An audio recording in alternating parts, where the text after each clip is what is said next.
Okay, good morning po sa inyong lahat mga boss. So welcome back to my channel. Ayan. Pupunta po tayo sa Bani, Pangasinan ngayon. Tapos i-update muna natin yung project natin dito sa bahay. Okay, so sa mga hindi pa nakapag-subscribe, kung bago ka lang po sa ating channel, mag-subscribe na po kayo. Siyempre, huwag niyong kalimutan na mag-comment at i-like itong video natin. Okay, so malaking tulong po yan sa channel natin. Okay, punta muna tayo sa likod mga boss. Tingnan natin yung project natin doon. Tara!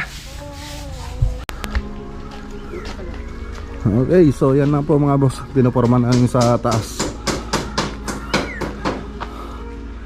Yan, so pagkatapos yan magta-assist na tayo. So dito sa kabila pumasok na rin sila. So Valentine's kahapon. So sabay-sabay na yan na may ta-assist. So si order ko na rin yung yero na ito pagkatapos. Mataas-taas mga boss. Ayan yung taas nya. So 440 mula dito sa floor natin. Patas na ng 440 cm banda rito. Tapos nagpababa tayo ng 50 cm dito sa may bandang pababa nya, sa slope nya. Okay, so yan mga boss.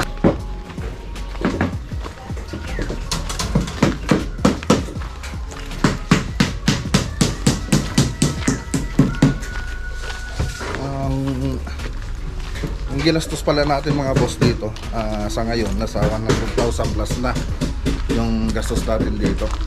Labor and materials na yun, yung kasalukuyan nasa 100,000 plus na. Tapos wala tayong po kasama na pupunta sa Bani, Pangasinan kasi si Badinoli. Ayan, condolence kay Badinoli, namatay kasi yung kapatid niya na disgrasya sa motor. So ayan, condolence. Punta rin kami nung nakarang araw, pero sa last night pupunta uli kami. Yun yung kumpare ko rin yung kapatid ni Buddy Nuli na kumpare ko nung namatay, na disgrasya sa motor. So ayan, mag-isa tayong biyahe sa Bani, Pangasinan ngayon. Okay?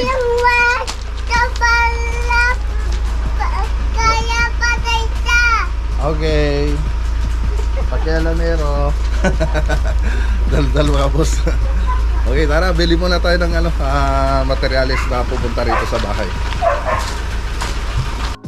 Okay, so andito tayo sa hardware.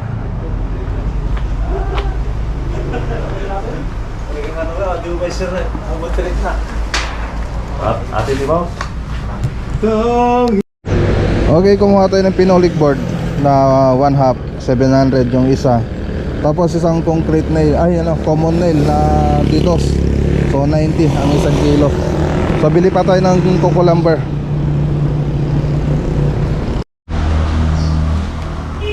Coco lumber yun, 2x2x10. 2x2x10. Inam ka piraso.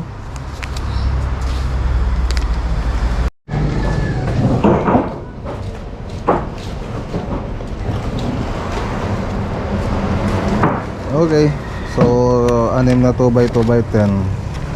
So 580 ay yung anim na piraso na 2x2x10. 580. 1 hour later.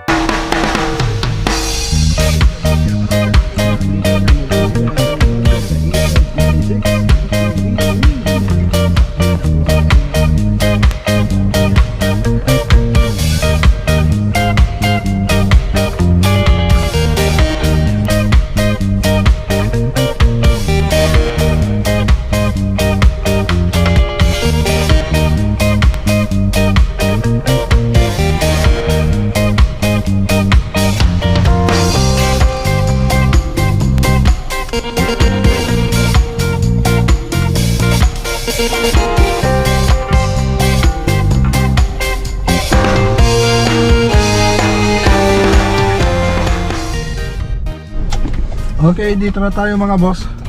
Bani, Pangasinan. Bani, Pangasinan project.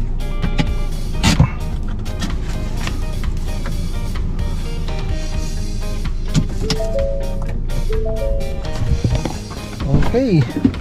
Ayos. Baba.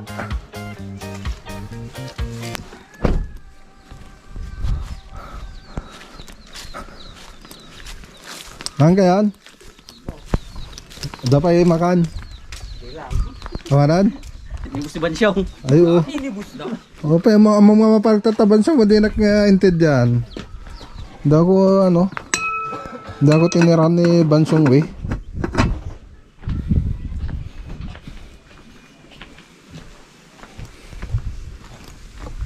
Okay.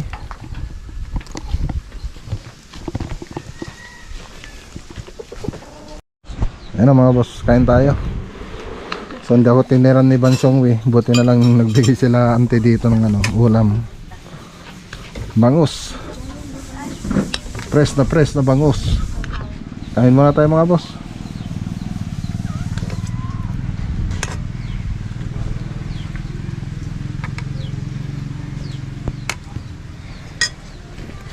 Ano boss tao yun? Nabagoong. Asin latan. Ang sarap oh. Nagbigay pa ulit sila ng limango. Sarap. Oh, may soft drinks pa. Thank you madam. Baso ba ang baso? Masarap magkamay na ito. Kamay nga tayo. Okay. So andito na tayo sa Bani Pangasinan project mga boss. So yung gagawin natin dito, ceiling, tapos pintura sa loob, tapos modular kitchen cabinet, tapos pintura sa labas, tapos yung roofing, pipinturan din natin. Tapos paglalagay pa tayo ng moldura dyan sa may gitna. So lalagyan natin yan ng parang center molding nya. Okay, punta natin mga boss. So bumili na rin ako ng ng pang bubong na pintura. So andito na. So ang nangyari ngayon, wala tayong mabili na kulang yung binili natin. So nagpatimpla tayo. So meron tayong pinatimpla. So ganun din yung tatak. Okay. So nasa 7,000 yata, 7,000 plus yung binili natin pintura para sa bubong. Okay, dito sa loob. So ayan, nakapinish na tayo rito. So baseboard na kulang dito, yung pinturang black para dito sa baba. So dito, punta pa pala ako rito. Nasira yung natin, yung ilaw natin, yung RGB. Kasi yung sa may dulo niya, hindi nila nilagyan ng electric tape, hindi nilagyan ng electrician. So lahat daw ito sabi nung mga tropa natin, hindi daw nilagyan ng electric tape yung dulo ng strip light. So dapat ilalagyan po yun para hindi mag-ground doon sa paring ng kisame natin. Oras na nag-ground kasi yun, talagang masusunog yung strip light natin. So ayan, ipapatanggal natin yan para mapalitan. Siyempre hindi na natin may susoli yan doon sa supplier natin kung ganyan na nasira. So bibili ulit tayo ng panibago. Okay. So yung 3D model pala nito mga boss, yung 3D animation nito nasa YouTube channel po natin. So i-search na lang po doon. Bani Project, Bani Pangasinan Project 3D Animation. So ipapakita ko na rin dito yung 3D model niya sa screen. Okay? Okay, so yung animation niya, kung gusto niyo gumagalaw, makikita niyo lahat yan sa nasa YouTube channel. Paki-search na lang po. Okay, so dito naman sa dining natin tsaka sa kitchen. So makikita niyo sa 3D model yung nakikita niyo sa screen yung 3D model niya. Okay, so ganyan po yung mangyayari dyan. So dining dito, tapos may kulang pa tayo rito. May bar counter pa tayo rito, tapos kitchen cabinet. So meron din, malalagyan din doon. Okay, so pagkatapos na kaming magmasilya rito, nakapag-primer na kami. So ngayon nagre-retouch na kami bago kami mag-primer ulit. Tapos top coat. Top coat yung gagawin natin.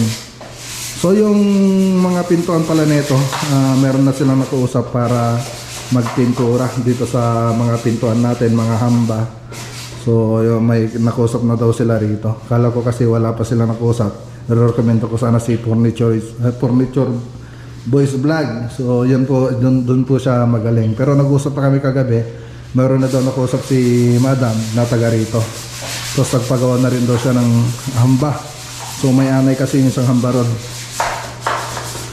Okay, so yung mga kwarto na ito, cove design lang, silipin na lang natin mga boss. So ganito yung mga design niya sa kwarto. Ayan, oh. Okay. Oh, yung strip light, ayun. Okay, RGB itong strip light na nilagay natin dito. RGB. Tapos tricolor yung pin light. Okay, pati ito tricolor din. Ayos. Tapos pati ito 3-way din yan. Itong center light natin mga boss. So maliwanag po siya. Punta naman tayo rito. So binabagbag na pala ni Crystal Granite ito. Ewan ko kung kailan sila babalik. So si Crystal Granite rin yung maglalagay ng granite dito mga boss. Tapos dito sa may dirty kitchen, ayan o. Hindi na dirty mga boss. Ang linis na. Ang linis na ng kitchen. Yan. So pati dito ay kinakuha na ni Crystal Granite. So ayan, nagkabit na sila. Ewan ko lang kung kailan po sila babalik. Okay. So may hanging cabinet din dito mga boss. So nakapag-skim coat na sila. Primer na lang sila. Tapos retouching. Tapos primer. Tapos top coat. So yung kulay ng bahay natin dito na pinintura natin na pang top coat, semi-gloss ng Davis. So yun po yung nilagay natin dito. Tapos yung mga cornisa nilagay natin dito. So yung model MD, ayan o. MD. Okay. So yun po yung pumuntang cornisa dito. Tapos yung ceiling rose na malaki, meron tayong nilagay. So yun po siya. Ayan, makikita nyo. Tapos meron din tayong ceiling rose na maliit. Ayan o. Ayan o. Ayan. Okay. So yung ilaw na ito, tsaka ceiling rose, tapos mga kornisa, galing po yan sa Maclagunilla Cornices. Kung gusto nyo mag-order, so PM lang po kayo mga boss. Sa makikita nyo sa screen sa Maclagunilla Cornices. Okay, so dito tayo sa isang kwarto. Ayan o, finish na mga boss. Ayos. So RGB yung nilagay nating ilaw dito. Ayan. So white lang yung nilagay nating cabinet. Ay, yung nilagay nating pintura sa pader. So baka makapag ano pa daw sila madam, mapagpagawa pa siya ng cabinet sa mga kwarto. So tingnan na lang doon niya. Okay, ito na sa kabila. So ayan, nakapag-finish na tayo rito sa kabila mga boss. Ang ganda na. Sana all. Ang ganda. Wow. Ayos. Dakap Norte to, no? Oo. Dakap Norte. Barangay Dakap Norte, Bani, Pangasinan mga boss. Itong project natin dito. Ang ganda na mga boss. Malapit na matapos itong loob. Ayos. Okay, so ito yung tinanggal nating RGB sa taas. Ayan o. Nasunog yung dulo niya. So hindi niya nilagyan ng electric tape. So lahat yan hindi nalagyan ng electric tape, pero sinagyan ng tao ko na lagyan ng electric tape yung mga strip light. Hindi siya nakinig. Tapos kung nasira, kinausap ko, kaya pinapabayaran ko to kasi hindi na may susuli ito. Sabi niya, kasalanan daw ng tao ko kasi ginalaw daw ng tao ko yung strip light. Dapat hindi daw ginalaw para hindi nasunog, hindi dinikit doon sa paring. So sabi niya ay nakikipaghati sa akin. Sabi ko, ako na lang, kung ayaw mong bayaran, ako na lang magbabayad nito. So ako na lang bahala na ito. So ito, hindi na natin may susuli ito. So charge na lang sa akin ito kahit hindi natin kasalanan. Kahit na sinabihan siya ng tao ko na lagyan ng electric tape, hindi niya nilagyan ng electric tape. So nung sunog, ayaw niyang bayaran. So tayo na lang yung magbabayad niyan. So ito, wala pa ring electric tape yung dulo ng mga strip light dito. So sinabihan ko na siya ngayon nung itong mga strip light dito nalagyan ng electric tape. So sinabihan ko na siya.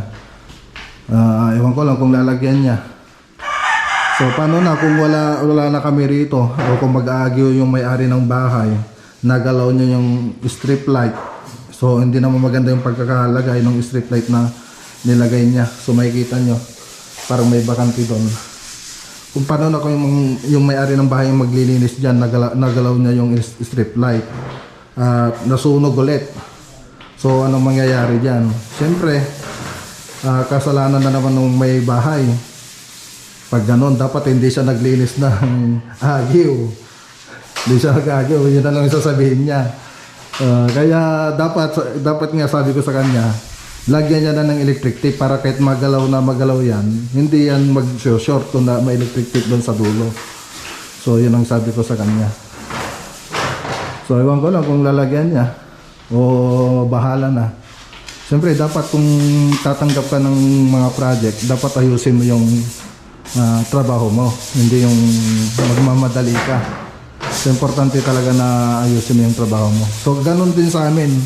Kung tatanggap kami ng trabaho namin, ako pa lang, kung makikita kong hindi maganda yung pagkagawa, pinapabaklas ko yan. O kaya pinapaulit ko yan hanggang sa gumanda yung project natin. Kasi hindi naman tayo perfecto. Yung mga tao ko hindi rin ganun kagaling. Pero malaking bagay na yun yung may tatama mo yung mga mali nila. So hanggang sa gumaling-galing yung mga kasama natin sa trabaho. So sana ganun din yung ibang tumatanggap ng project. Hindi lang sa makuha lang nila yung gusto nila, hayaan na nila yung project nila. Tapos ano pa nila, ibibintang pa nila sa ibang tao yung trabaho nila. Kahit na nasabihan na sila kung ano yung gagawin. Okay. So maganda naman yung mga electric, mga ano niya dito, mga kinabit niyang electrical. Kaya lang, doon lang ako na na turn off sa kanya, doon sa sinabi niya na i-shoulder niya sa akin, maghahati daw kami doon sa bayad. Doon ako kahit hindi namin kasalanan. So kung ako yun, kung ako yung tatanungin nyo, bait ko pa ipapasolder kung kaya ko namang bayaran, di ba? Okay, so yung mali niya, tayo na lang ako para wala nang maraming salita. Okay, mahirap kasi magipagtalo mga boss. Okay. So palitan lang natin ito. Pero sinabihan ko naman na sila na yung gagawin nila sa susunod dito. So lagyan nilang electric tape. Okay, tara na mga boss. So ayan, biyahe ulit tayo, wala tayong kasama.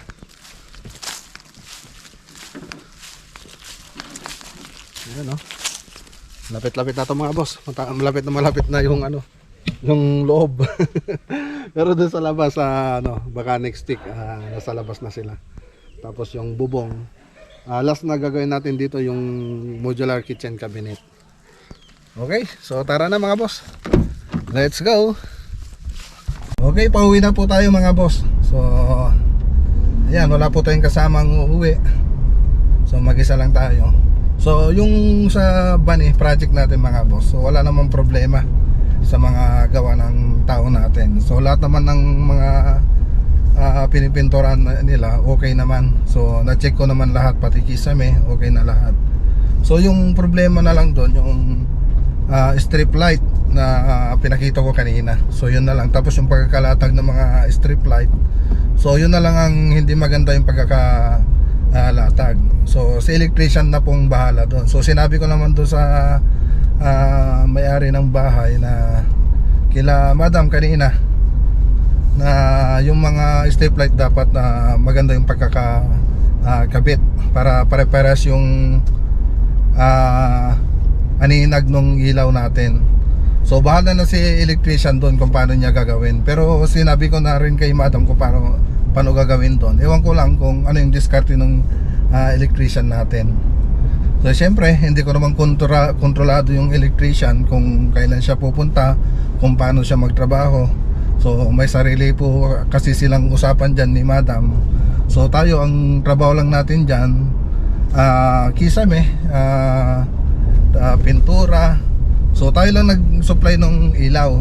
So yun lang ang ano natin dyan, tayo lang nag-supply ng ilaw. Tapos yung ibang project, so electrical sa pagkabit ng ilaw, so hindi po sa atin yun, si electrician na po bahala doon. So si electrician na lang po yung bahala magpaganda nung pagkabit ng ilaw natin dyan. Okay, so tingnan na lang natin uli sa susunod na punta natin dito. Tapos i-deliver ko na lang yung ilaw na nasira doon, na nasunog. I-deliver ko na lang next week, ilagay ko na lang dyan. Okay, so hanggang dito muna yung vlog for today po natin mga boss. Shout out sa mga laging nanonood sa ating channel, kaila Joker Official Vlog, kaila Furniture Boys Vlog, yan, kay Elizabeth Bersosa, ayan, siyempre kay Ma'am Marilo Morandarte. So ayan, kay Sir Black Mamba, ayan, shout out. Okay, so uwi na po tayo mga boss. Magandang araw po sa inyong lahat at God bless.